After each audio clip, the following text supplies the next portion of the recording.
Of road test பண்ணணுன்னு தான் எனக்கு ஆசை. ஆஃப் ரோடெலாம் ஒரு பிரச்சனையுமே இருக்காது கைஸ். இன்னைக்கு நம்மள்ட்ட என்ன வண்டி இப்போ வந்திருக்குன்னா ஹிமாலயன் 450 தான் இருக்குது. லைட்டாக டிஸ்பிளேலாம் கொஞ்சம் பிரைட்னஸ் கம்மியாக இருக்குது, ஏன்னா வெயில் அவ்வளோ வெயில் அடிக்குது, பார்த்துக்கோங்க. இந்த வண்டியில் இன்றைக்கி நான் என்ன கண்டென்ட் பண்ண போகிறேன்னா, வெறும் டாப் ஸ்பீட் மட்டும் ஸ்பெசிஃபிக்காக போட சொல்லி ஒருத்தவங்க கேட்டிருந்தீங்க என்கிட்ட.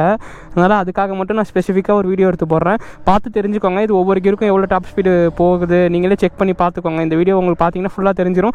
ரோடு சின்னதே, என்னால் முடிஞ்ச அளவுக்கு நான் கவர் பண்ணுறேன். அதுக்கப்புறம் நீங்கள் இன்னும் நிறைய வீடியோ இருக்கும், அதை நீங்கள் செக் பண்ணி பார்த்துக்கோங்க. என்னால் முடிஞ்ச அளவுக்கு நான் போடுறேன் இந்த வண்டியை பற்றி. வண்டி உண்மையிலே ரொம்ப ஹைட்டு கைஸ். உண்மையிலே செதுக்கியிருக்காங்க. பழைய வண்டியை கம்பேர் பண்ணும்போது வேறு லெவலாக கொடுத்துருக்காங்க. பர்ஃபார்மன்ஸும் சரி, சின்ன சின்ன விஷயமும் சரி, எல்லாமே வேறு மாதிரி புதுசாக கொடுத்துருக்காங்க வண்டியில். பவர்லாம் ஆனால் வேறு மாரி இருக்குது. பவர், டாப் ஸ்பீடு, பவர் எல்லாமே. ஆனால் அந்தளவுக்கு அக்ரெசிவாக இல்லை. இந்த வண்டியோட வெயிட் அப்படி, ஏன்னா அந்த வண்டியோட வெயிட் இவ்வளோ வெயிட் இருக்கனால இது ஹைட்டுக்கு வெயிட்டு ஆஃப் ரோடுக்கு தான் நல்லாயிருக்கும். அந்தளவுக்கு உங்களுக்கு பவர் டு வெயிட் ரேஷியோ இருக்காது இந்த வண்டியில். KTMல தான் அது இருக்கும். 390 அட்வென்ச்சர் உங்களுக்கு இதோட 10 kg 20 kg கம்மியாக வரும். புட்ட ஸ்பீடுக்கு அந்த வண்டி சர்ன்னு போவானா, இது அப்படி கிடையாது. ரொம்ப வெயிட், இது உங்களுக்கு பார்க்கும் போதே தெரியும். அதனாலே இது கொஞ்சம் ரொம்ப ஸ்பீடு கொஞ்சம் கம்மியாக தரும். அதேமாதிரி பவர் புல்லிங்கும் கொஞ்சம் கம்மியாக தான் இருக்கும். ஒருத்தான வண்டி கைஸ். ஆனால் ப்ரைஸ் மட்டும் எனக்கு சாட்டிஸ்ஃபை ஆக மாட்டேங்குது. சார் நிறையா பேருக்கும் அப்படி தான் இருக்கும்னு நினைக்கிறேன். ஏன்னா ப்ரைஸ் ரொம்ப ஏற்றிட்டாங்க. கிட்டத்தட்ட அட்வென்ச்சர் 390 இருக்குல்ல, அது லெவலுக்கு வந்துருச்சு ப்ரைஸு. அதில் ஃபீச்சர்ஸாக அள்ளி கொடுத்துருப்பாங்க, எல்லா ஃபீச்சர்ஸும் அதில் இருக்கும். ஆனால் அதுக்கு ஈக்குவலான ப்ரைஸ் வந்துருச்சு. அட்வென்ச்சர் 390 கூட விடுங்க, கரெக்டாக 390 இருக்குல்ல, டியூக் 390 இப்போ புதுசாக வந்த Gen 3 அந்த வண்டியோட ப்ரைஸ் அளவுக்கு ஈக்குவலாக அந்த வண்டி வந்துருச்சு. அது எப்படிப்பட்ட வண்டி, எவ்வளோ ஃபீச்சர்ஸ் கொடுத்துருக்க வண்டி, ஒரு தரமான பவர்ஃபுல்லான சிங்கிள் சிலிண்டர் வண்டி, அதுக்கு ஈக்குவலான ப்ரைஸு. ஆனால் இது குறை சொல்லலைன்னா, ஆனால் இது கொஞ்சம் ப்ரைஸு கொஞ்சம் கம்மி பண்ணியிருந்தால் எல்லாருக்கும் வசதியாக இருந்திருக்கும். பழைய ஹிமாலயனில் அதான் அவங்க பண்ண நல்ல விஷயம். ஏன்னா ப்ரைஸ் கம்மியாக கொடுத்துருப்பாங்க, எல்லோரும் வாங்குற மாதிரி இருக்கும். இதில் ப்ரைஸ் அதிகப்படுத்தி எல்லாருக்கும் ஒரு கஷ்டத்தை கொடுத்துட்டாங்க.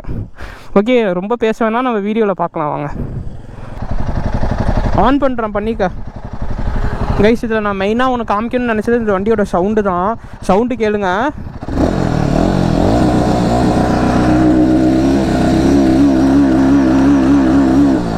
சவுண்டு எப்படி இருந்துச்சுன்னு கமெண்ட் பண்ணுங்கள். நல்லாயிருக்கும் தான் நம்புகிறேன். இந்த வண்டியில் லிக்விட் கூலிங் தான் கொடுத்துருக்காங்க. லிக்விட் கூலிங் கொடுத்துருக்கனாலே கொஞ்சம் ஹீட்லாம் நல்லா கம்மி பண்ணுது. எனக்கு பார்த்தாலே தெரியுது. இவ்வளோ வரட்டுனதுக்கெல்லாம் கிட்ட போய் நிற்கும் போதே ஹீட் அடிக்கும். ஹீட் அந்தளவுக்கு அடிக்கவே இல்லை, லைட்டாக வருது. ஆனால் ரொம்பலாம் வரல. ஓட்டி பார்ப்போம் வாங்க. இந்த வண்டியில் ஏறும் போது இப்படி ஒரு இதை ஏறிட்டு அதுக்கப்புறம் தான் இன்னொரு காலை தூக்கி போட்டு தான் அப்புறம் தள்ளணும். உட்காரு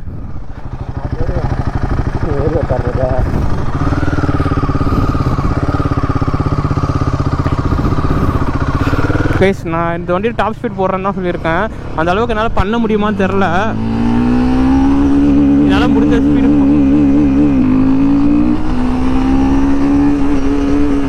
என்னடா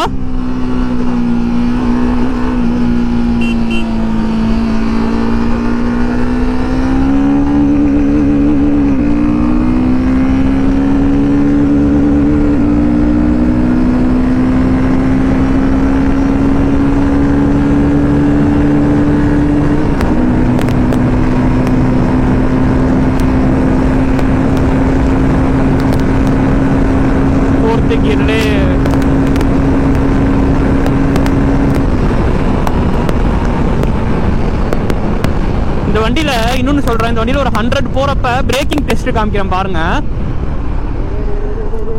பக்காவாக இருக்குது பிரேக்கிங்லாம். எனக்கு இந்த வண்டியில் ஆசை ஆஃப் ரோட் டெஸ்ட்டு பண்ணணுன்னு தான் எனக்கு ஆசை. சான்ஸ் கிடச்சிச்சுன்னா நான் பண்ணி போடுறேன் பாருங்கள். பிரேக்கிங் உண்மையிலே வேறு லெவலாக இருக்குது. பேக் பிரேக்கு கொஞ்சம் ரொம்ப இதாக இருக்குது. ஆனால் ஃப்ரண்ட் பிரேக் பிடிச்ச உடனே நிற்கிது எனக்கு தெரிஞ்சு. ஆஃப் ரோடு இடம் எதுவும் கிடைக்குதான்னு நான் பார்க்குறேன். அங்கே இருக்குன்னு நினைக்கிறேன் ஆஃப் ரோட்ஸு. அங்கே போய் பார்ப்போம் வாங்க. ஆஃப் ரோடு பண்ணும் போது நம்ம எப்பயுமே மோடு மாற்றிக்கணும். இந்த மோடு மாற்றுறது எப்படின்னா இதிலே வரும் பாருங்கள். இக்னிஷன் ஏதோ நியூட்ரு போட்டு தான் மாற்றணுமா என்ன? ஆமாம், ரிட்ரைன் நெக்ஸ்ட் இக்னிஷன் சைக்கிள். புரியலையே.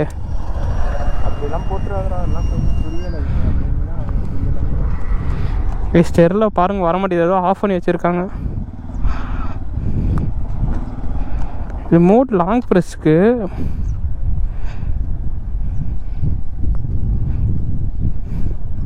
அப்போ நான் ஆல்ரெடி போட்டிருப்பேன். அப்போ எல்லாமே வந்துச்சு. இப்போ பார்த்தா ஒன்றுமே வர மாட்டேங்குது பாருங்கள். வெறும் மோடு மட்டும் சேஞ்ச் ஆகுது. உட்கார்றா.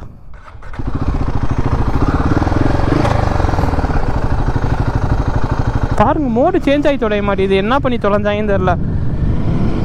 இருந்தாலும் பரவாயில்ல, ஆஃப் ரோட் நான் பண்ணுறேன். ஏபிஎஸ் ஆஃப் பண்ணாமே பண்ணுறேன். இதை இறக்கலாம்ல ராவனு?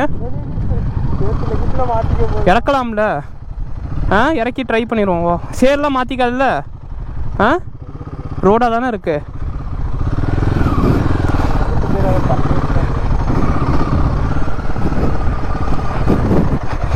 ஆஃப் ரோடெலாம் ஒரு பிரச்சனையுமே இருக்காது கைஸ். ஆனால் உண்மையிலே இந்த வண்டி போய்கிட்டே இருக்கு, பிரச்சனையே இல்லாத மாரி. எக்ஸ்ட்ரீம் ஆஃப் ரோடுன்னு சொல்ல மாட்டேன், ஆனால் மீடியமாக இருக்கு. ஆனால் சின்னதாக ஏதாவது பேலன்ஸிங்கை மட்டும் நீங்கள் பேலன்ஸ் பண்ணிக்கிறதுக்கு மட்டும் உங்களுக்கு கஷ்டமாக இருக்கும். அங்கே என்ன தண்ணிலாம் இருக்குது, தண்ணி தேங்கி நிற்குது.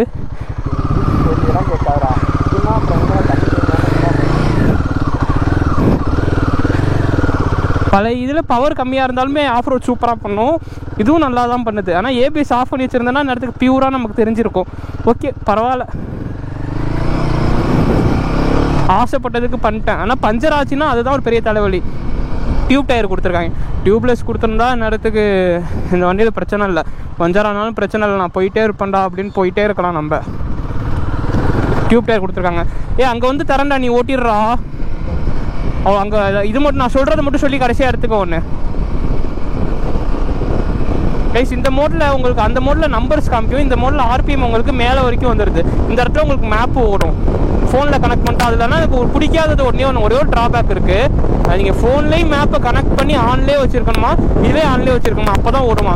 அதுக்கு நான் ஃபோனில் சார்ஜ் குறையும் தான் நான் இதில் பார்க்குறேன். அதுக்கு நான் மொபைல் ஹோல்டரை போட்டு இதிலே வச்சு ஃபோன்லேயே பார்த்துட்டு போயிடுவேனே, எதுக்குது. அதை மட்டும் அடுத்த அப்டேட்டில் பண்ணிட்டீங்கன்னா ரொம்ப நல்லாயிருக்கும் இந்த வண்டிக்கு. ராயல் என்ஃபீல்டில் இருந்து யாரும் பார்க்குறதா இருந்தால். மற்றபடி எல்லாமே நல்ல வண்டி தாங்க. ஓட்டுறதுக்கு பவரு. ஐயோ, ரொம்ப நேரம் வண்டி எடுத்துகிட்டு வந்து ஓட்டியாச்சு. என்ன சொல்ல போகிறாங்கன்னு தெரில ஷோரூமில் காரங்க. பார்ப்போம்.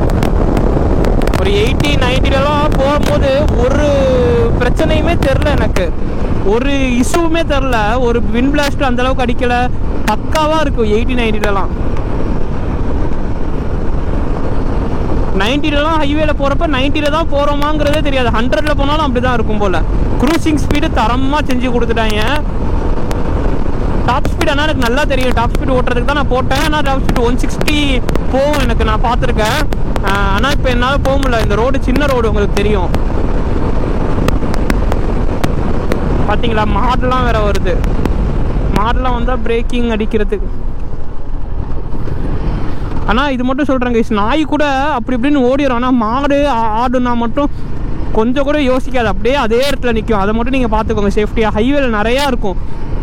கிராமத்து சைடு ஹைவேலாம் நீங்கள் போகிறதா இருந்தால், அந்த ஊர் சைடு ஹைவேலாம் இருக்கும்ல, நேஷ்னல் ஹைவே இல்லாமல் அந்தமாரி ஹைவேலாம் மாடு நிறையா ஓடும். அந்தமாரி இடத்துல மட்டும் டக்குன்னு குறுக்க வரும்போது ஸ்லோ பண்ணிடுங்க, வேறு வழி இல்லை. நான் நவுந்து போயிருங்க. ஏன்னா மாடுங்கிறது நம்மளை பார்த்து நவுறாது, டாகு தான் அப்படி நவரும். ஓகே கைஸ், இந்த வீடியோ உங்களுக்கு எதுவும் பிடிச்சிருக்குன்னு நினைக்கிறேன். கார்னரிங் நல்லா, டயர் கிரிப்புமே நல்லாயிருக்கு, எல்லாமே பக்கவாக கொடுத்துருக்காங்க வண்டியில். ஆனால் மைலேஜ் அந்த அளவுக்கு தராதுன்னு தான் நான் சொல்லுவேன். ஒரு 25 தான் தரும் அப்படின்னு ஷோரூம்லேருந்து சொன்னாங்க. செகண்ட் கியரில் மட்டுமே பார்க்குறேன். செகண்ட் கியரில் மட்டுமே 82 போகுது. ஒரு மாதிரி இருக்குது வண்டி, ஒரு மாதிரி நல்லா ஒரு ஸ்டேபிளாக இருக்குது வண்டி. எனக்கு அப்படி தான் ஃபீல் ஆகுது பார்க்கும் போதே.